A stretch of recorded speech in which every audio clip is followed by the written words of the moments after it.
लेकिन सबसे पहले आप चैनल को सब्सक्राइब करो, बेल आइकन को प्रेस करो ताकि आपको आने वाली हर वीडियो का नोटिफिकेशन मिल जाए। टू फेस मेथड, इसको रीड आउट कर लें। Difficulty is being encountered in use of M technique. कह रहे हैं यहाँ पे ये जो फर्स्ट टू लाइन है इसमें ये बताना चाह रहे हैं कि जो बिग मेथड हमने एम पीछे किया है पिछले लेक्चर में, उसको फाइंड आउट करते हुए हो सकता है हमारे पास कंप्यूटेशनल एरर आ जाए। कब? जब हमारे पास एम की वैल्यू ज़्यादा बड़ी हो जाए और हमारे पास इसको फाइंड आउट करते हुए एरर आ जाए, तो तब हम ये वाला मेथड यूज़ करते हैं, टू फेस मेथड। इसमें हम करते क्या है, बाय दिस ऑब्जेक्टिव कोफिशिएंट्स। इसमें हमारे पास ऑब्जेक्टिव कोफिशिएंट्स होते हैं। A variable x and Y are row too small compared with large number created by multiples of M. क्या कह रहे हैं इसमें, जो हमारे पास ऑब्जेक्टिव के कोफिशिएंट्स होते हैं, ठीक है, a variable x and Y are too small, वो बहुत छोटे होते हैं, ठीक है, as compared to multiple of m. This में सोल्यूशन में become insensitive to relative value of original coefficient of variable x and y due to round of error which is inherent in any digital computer। इस पूरे को आप read out कर लें। अच्छा, यहाँ पे देखिए, the method involve two phase, इसके दो फेज हैं, एक फेज़ 1 और एक फेज़ 2। फेज़ 1 में हम क्या करते हैं, रिप्लेस द ओरिजिनल ऑब्जेक्टिव। जो हमारे पास ओरिजिनल ऑब्जेक्टिव प्रॉब्लम गिवन होती है ना, उसमें हम आर्टिफिशियल वेरिएबल को ऐड करते हैं, सम करते हैं, और हमारे पास न्यू प्रॉब्लम बन जाती है, यानी कि जब ऐड करके फिर हम क्या करते हैं, this new objective function is then minimized. फिर उसको हम मिनिमाइज करते हैं subject to constants of the original problem, ठीक है। If the problem has a feasible solution, अगर हमारे पास प्रॉब्लम का फिजिबल सोल्यूशन आ जाए, then minimum value of objective function will be zero. Objective function की वैल्यू हमारे पास ज़ीरो हो जाएगी, which shows that all the artificial variable are zero. यानी कि अगर हमारे पास फिजिबल सोल्यूशन है तो मिनिमम वैल्यू जो होगी, ऑब्जेक्टिव फंक्शन जो हमारे पास यूज़ होगा, वो क्या होगी, ज़ीरो होगी, which shows that all the artificial variable are zero. Artificial variable zero होंगे ऑब्जेक्टिव फंक्शन को, ये आप एग्जांपल करेंगे तब आपको समझ आएगी, ठीक है। उसके बाद हम क्या करते हैं, फेज़ 2 में चले जाते हैं। Use the optimum basic solution of phase 1 as a starting solution for original problem.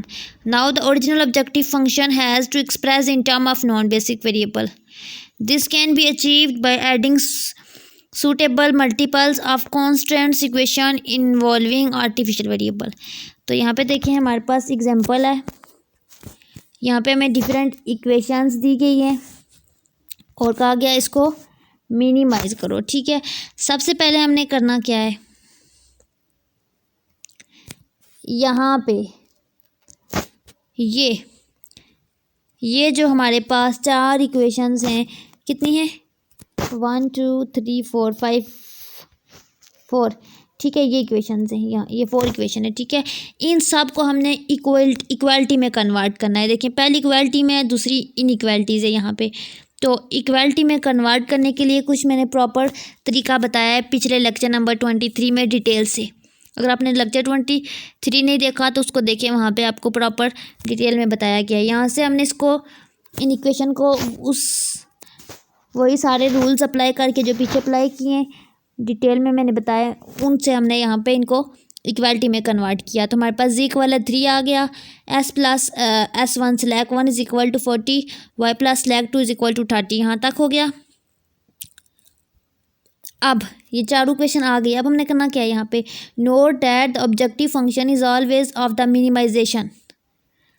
ये आपने याद रखना है कि जब भी जो ऑब्जेक्टिव फंक्शन है यहाँ पे हमारे पास, वो हमेशा मिनिमाइजेशन होती है उसमें, ठीक है, come, irrespective of whether the original problem. यानी कि ओरिजिनल प्रॉब्लम से जो हमारे पास होती है, चाहे वो ओरिजिनल प्रॉब्लम हमारे पास कहा गया हो मैक्सिमाइज़ करें या मिनिमाइज़ करें, हमने करना ऑब्जेक्टिव फंक्शन को मिनिमाइज़ ही है, ठीक है, कम करना है। यहाँ पे देखें, सबसे पहले हम लोगों ने क्या करना है, हम लोगों ने एक टेबल बनाना है। जैसे पिछले लेक्चर में हमने टेबल बनाया था, बिल्कुल सेम वैसे ही टेबल बनाया। यहाँ पे नंबर ऑफ़ इक्वेशन लिखी, ये मोस्टली जो है ना पीछे वाला लेक्चर ही समझ ले वही है, तो उससे नेक्स्ट फर्दर प्रोसीड करें। तो ये लेक्चर आपको तभी समझ आएगा जब आप पिछला सुनेंगे। यहाँ पे देखिए नंबर ऑफ़ इक्वेशंस लिखी, 4 इक्वेशन थी तो हमने नेमिंग दी 0 1 2 3 4, ठीक है। यहाँ पे हमारे पास बेसिक वेरिएबल कौन से आ गए, S1 S2 A, ठीक है। अब हमने यहाँ पे कोफिशिएंट कौन से हमारे पास, यहाँ पे देखें, ये देखें यहाँ पे हमारे पास कौन कौन सा कोफिशिएंट है, Z है, X, S1 S2 S3 और A, और X और Y, ठीक है। ये सारे हमने कोफिशिएंट में X लिख लिए, ये देखें हमने सारे कोफिशिएंट में लिख लिए, ठीक है। अब हमने करना क्या है, इनकी वैल्यू लिखनी है। जैसे हमारे पास ये है इक्वेशन 0, तो इक्वेशन 0 यहाँ पे कौन सी है, ये Z is equal to A, तो यहाँ पे हमने इनके कोफिशिएंट लिखने हैं। तो यहाँ पे आपने Z के नीचे इक्वेशन 1 का लिखना है। तो इक्वेशन 1 में Z क्या है हमारे पास, ये Z के साथ हमारे पास कोफिशिएंट 1 है, ठीक है। इसी तरह फिर A के साथ Z के बाद हमारे पास क्या है, X है। तो इक्वेशन 1 में X की तरह यहाँ पे X है ही नहीं, तो X 0, यहाँ पे Y भी नहीं है, Y भी 0, और S1 भी 0, और S2 भी 0, S3 भी 0, और A इज इक्वल टू -1। ये कैसे आया, यहाँ देखें इस इक्वेशन को, Z is equal to A था ना, तो Z minus A is equal to 0, ठीक है। यहाँ पे कुछ भी नहीं बचा, तो यहाँ पे -A है, तो A की जगह पे -1 कोफिशिएंट आ गया, ठीक है। इसके कोफिशिएंट लिखने। इसी तरह फिर सेकंड रो पूरी में, यहाँ पे देखें सेकंड पूरी रो में आपने सेकंड रो के लिखने, ठीक है। तो ये सेकंड इक्वेशन की लिखने, तो सेकंड इक्वेशन हमारे पास ये है S1 X S1 और 40। यहाँ पे X की जगह पे आपने 1 लिखना है, और S1 की जगह पे भी आपने 1 लिखना है। यहाँ पे देखें X की जगह पे 1 लिखना है, S1 की जगह पे 1 लिखना है, इस इक्वेशन को देखते हुए। और राइट हैंड साइड पे हमने क्या लिखना है, 40, ये देखिए 40 है, तो यहाँ पे 40 लिखना है, ठीक है। और बाकी यहाँ पे कुछ भी नहीं है, कांस्टेंट सारे 0 हैं, तो 0 0 आ जाएगा।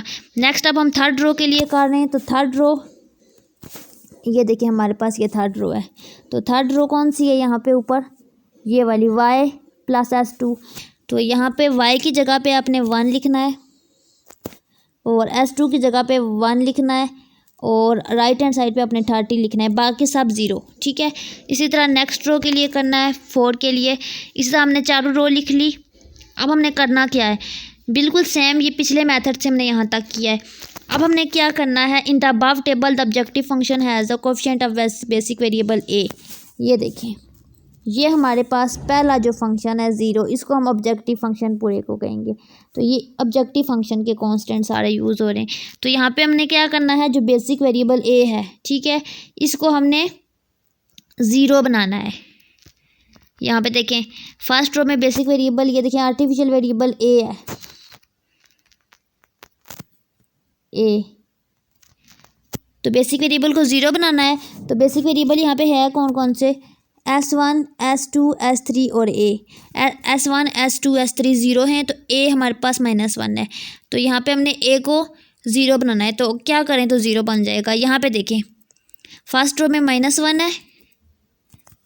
है, और थर्ड रो में क्या है हमारे पास 1 है। तो अगर हम इन दोनों को ऐड करें तो -1 + 1 हमारे पास क्या हो जाएगा, 0 हो जाएगा। तो हम क्या करते हैं, यहाँ पे इस पूरी रो को, लास्ट वाली को, इस रो को हम ऐड करते हैं इस रो में, ठीक है।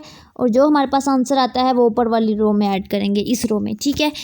तो हमारे पास ये देखें, ये आंसर आ गया है। यहाँ पे देखें 0 बन गया है, यानी कि ये पूरी रो हमारे पास अब चेंज हो गई है।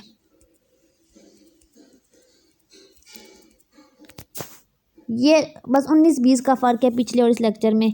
यहाँ पे ऑब्जेक्टिव फंक्शन को 0 बनाया है पहले यहाँ पे, अब ये 0 बन गया है, S2 -1 आ गया है। अच्छा S1 0 S2। अब हमने करना क्या है, अब हमने यहाँ से पीवेट सेलेक्ट करना है। तो पीवेट के लिए हम क्या करते थे, जो हमारे पास ये X और Y थे, नॉन बेसिक्स वेरिएबल थे, ठीक है। इसमें हमने इनको क्या करना है, नॉन बेसिक वेरिएबल को, एक्स और वाई को, इनमें से ग्रेटर नेगेटिव देखना है। तो यहाँ पे देखें ये भी 1 है,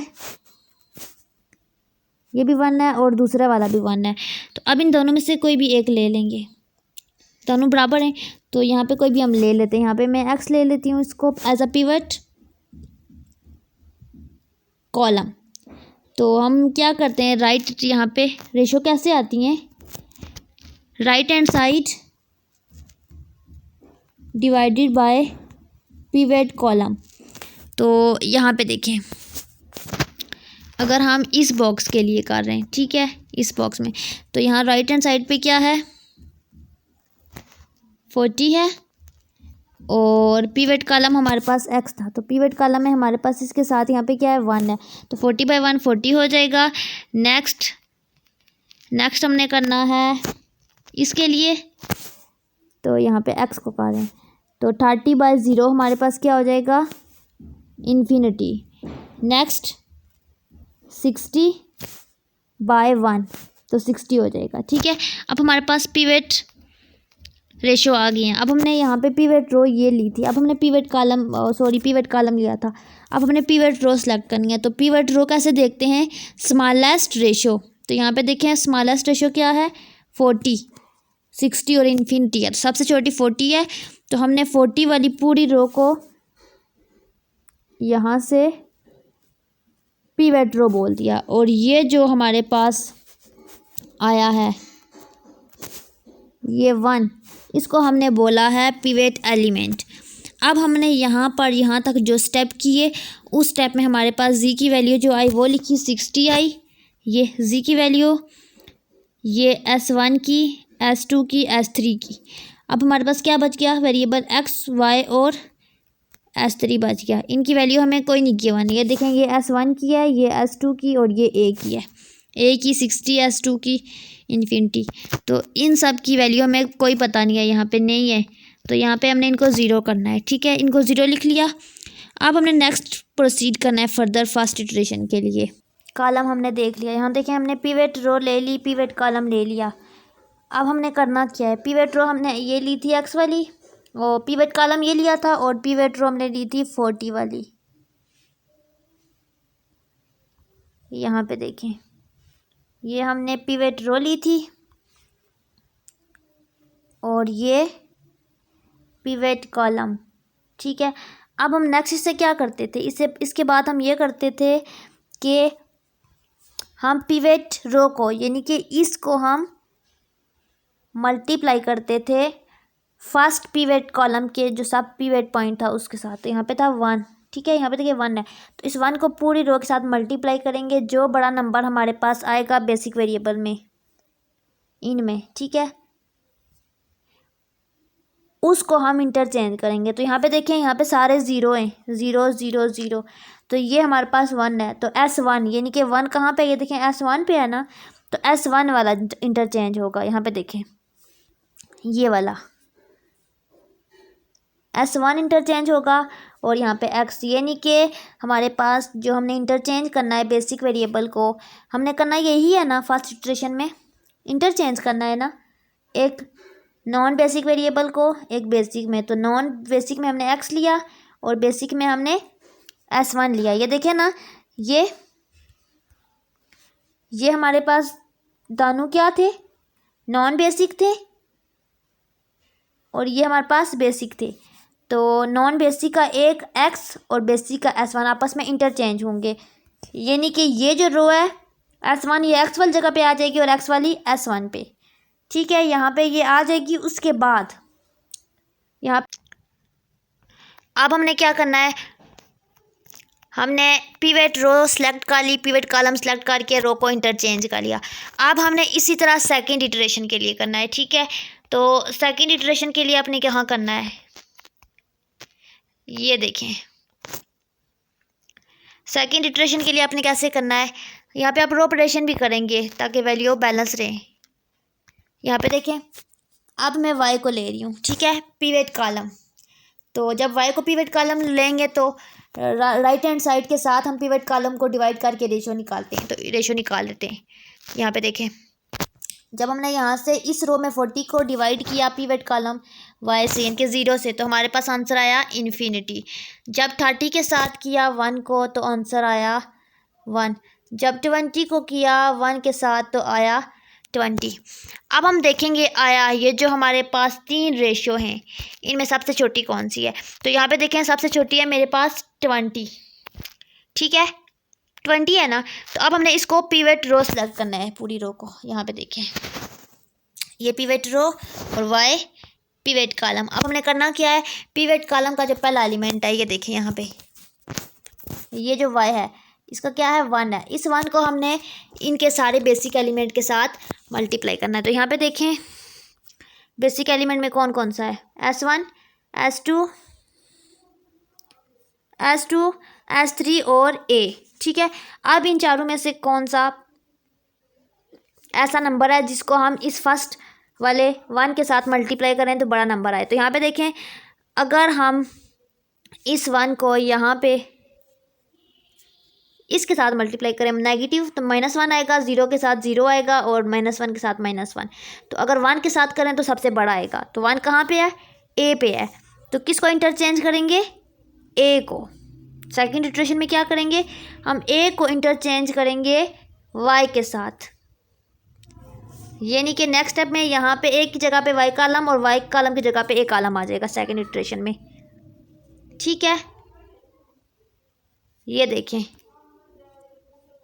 ये A कॉलम यहाँ पे था तो A कॉलम को हम यहाँ पे Y कॉलम की जगह पे ले आए, और Y कॉलम यहाँ पे था तो Y कॉलम को हम यहाँ पे A की जगह पे ले आए। देखिए जब हमने फर्स्ट इटरेशन फाइंड की थी, ठीक है, जब हमने pivot row pivot column select किया था हमारे पास पिवट एलिमेंट क्या आया था, यहाँ पे देखें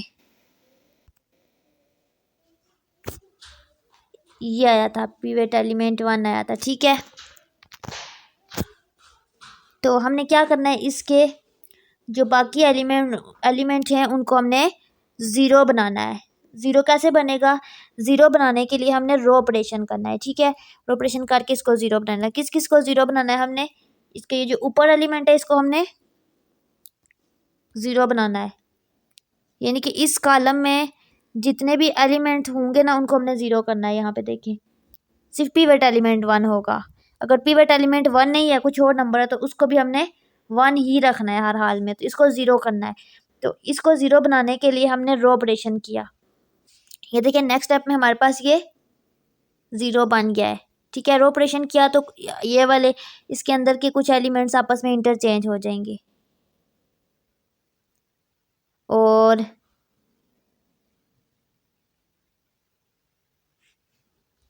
यहाँ पे देखें इसी तरह सेकंड में भी हमने ऐसे ही करना है। और एक बात ये, जब हमने यहाँ पे सेकंड इटरेशन फाइंड की, यहाँ पे ये देखें हमारे पास इसका ऑब्जेक्टिव फंक्शन देखें 0 आ गया है। हमने यहाँ पे देखें यहाँ पे लिखा हुआ है ये objective function will be 0 then problem है फिजिबल सोल्यूशन। तो हमारे पास ऑब्जेक्टिव फंक्शन 0 आ गया ना फर्स्ट लाइन में, तो फिजिबल सोल्यूशन है। तो इसके लिए हमने क्या करना है, then we proceed to phase 2, यानी कि अगर हमारे पास ऑब्जेक्टिव फंक्शन 0 आ गया तो हमारे पास फिजिबल सोल्यूशन है और हम प्रोसीड करेंगे फेज़ 2 में। लेकिन अगर हमारे पास 0 नहीं है कुछ और आया है तो हम बता देंगे कि इनफिजिबल सोल्यूशन और आंसर दे देंगे, जस्ट हम आगे नहीं जा सकते। तो यहाँ पे हम फेज़ 2 में अब जाएंगे। अच्छा फेज़ 2 में हमने करना क्या है, सबसे पहले फेज़ 2 में हमने ये करना है कि ये जो हमारे पास A कॉलम है A, इसको हमने एलिमिनेट कर देना है, बिल्कुल हमने यहाँ से काट देना है, ख़त्म कर देना है। और दूसरा जो हमारी जो फर्स्ट रो है इसमें सारे एलिमेंट 0 0 हों, ठीक है। ये जो वेरिएबल x y है ना, ये सारी रो में नहीं, ये जो है हमारे पास वेरिएबल x y ये हमारे पास 0 होने चाहिए, ठीक है। ये ऑलरेडी हमारे पास 0 है। अगर हमारे पास ये 0 नहीं है तो हम क्या करेंगे, यहाँ पे रो ऑपरेशन करके इसको 0 बनाएंगे, ठीक है। यहाँ पे देखें इन्होंने नेक्स्ट क्या किया है, z = 0। यहाँ पे देखिए फेज़ 2 में यहाँ से A ख़त्म कर दिया, यहाँ पे A बिल्कुल ख़त्म हो गया है। अब हमने करना क्या है, ये देखें कोफिशिएंट वेरिएबल हमारे पास यहाँ पे देखें -2 -5 पता नहीं है कहाँ से लेके आ गए, यहाँ पे ऑलरेडी ज़ीरो थे।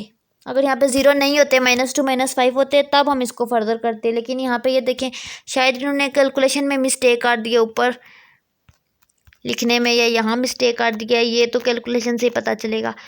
तो यहाँ पे आपने बेसिकली करना क्या था, अगर आपके पास ये x जो था हमारे पास x और y ये ज़ीरो होने चाहिए थे, अगर ज़ीरो नहीं थे तो इसको हमने रो ऑपरेशन करके रिड्यूस करना था, लेकिन ऊपर यहाँ पे देखें ऑलरेडी ये इनने ज़ीरो लिखे हुए हैं। ठीक है, चलें फिर भी अगर फ़र्ज़ करते हैं यहाँ पे ज़ीरो नहीं थे, -2 -5 थे, ठीक है, तो इन्होंने यहाँ पे दोबारा ज़ीरो बनाए, तो इन्हें ज़ीरो बनाने के ये किया है रो ऑपरेशन किया है। ये देखिए हमारे पास बेसिक वेरिएबल जो थे x y वो ज़ीरो बन गए। अब जब वो ज़ीरो बन गए तो अब हमने दोबारा वही स्टेप किया, यहाँ से हमने पिवट रो और पिवट कॉलम ढूंढा। पिवट रो और पिवट कॉलम ढूंढने का तरीका आपको पता है ना, सबसे पहले पिवट कॉलम ढूंढा, फिर रेशो निकाली और सबसे कम रेशो वाले को हमने पिवट रो बोल दिया। तो 10 थी तो 10 वाली को रो को हमने पिवट रो बोल दिया, तो यहाँ पे ये ऐसे आ गया। ठीक है, अब हमने करना क्या है, ये बिल्कुल ऐसे, ये देखें वही स्टेप है। अब हमने पिवट रो को पिवट कॉलम में करने के बाद बस चेंज कर देना और बस लिख देना है फर्स्ट इटरेशन का आंसर। यहाँ पे ये जो हमारे पास आंसर आया है इसमें ये देखें, इसको हम कहते हैं z और इसको हम कहते हैं x, इसको हम कहते हैं s3 और इसको हम कहते हैं y। पीछे क्या बच गया, s2 बच गया और एक s2 बच गया और s1 भी बच गया, और यहाँ पे ये गिवन नहीं है तो इन दोनों को हम इक्वेट कर देते हैं ज़ीरो के।